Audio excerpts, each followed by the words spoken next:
Hello મિત્રો, નમસ્કાર. ગુજરાતના નવા પ્રદેશ પ્રમુખ કોણ? સી.આર. પાટીલને કેન્દ્રીય મંત્રીમંડળમાં કેબિનેટ કક્ષાનું મંત્રાલય છે ફાળવવામાં આવ્યું છે. ત્યારથી પૂરા ગુજરાતમાં એક જ સમાચાર ચાલી રહ્યા છે કે હવે ગુજરાતના પ્રદેશ પ્રમુખ કોણ?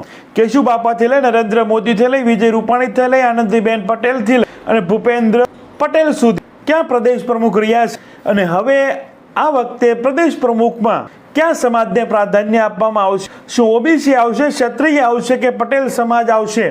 અને શું સાથે મુખ્યમંત્રી પણ બદલાશે કે કેમ? પુરુષોત્તમભાઈ રૂપાલાને શા માટે મંત્રીમંડળમાં સ્થાન આપ્યું નથી?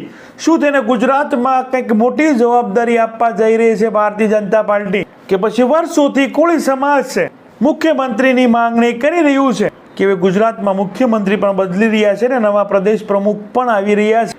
મંત્રીમંડળમાં મોટા ફેરફાર થવા જઈ રહ્યા છે, સંગઠનમાં પણ મોટા ફેરફાર થવા જઈ રહ્યા છે.